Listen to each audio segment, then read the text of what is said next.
I have 2 green balls and 3 purple balls. So how many balls do I have altogether?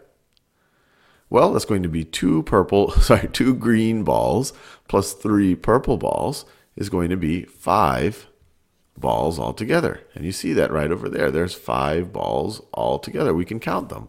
1, 2, 3, 4, 5. Now, what if we did something a little different?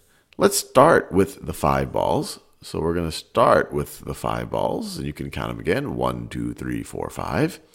And now let's take away 2. Let's subtract 2 of these balls. So let's take away 1 and 2. Well, then what are we left with?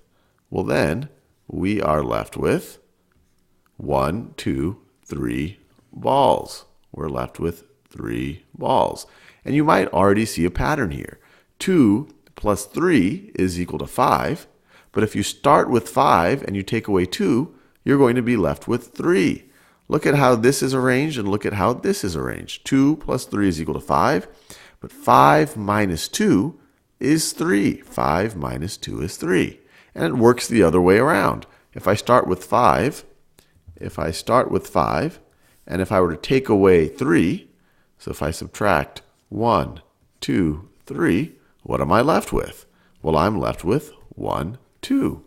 I am left with 2. So 2 plus 3 is 5.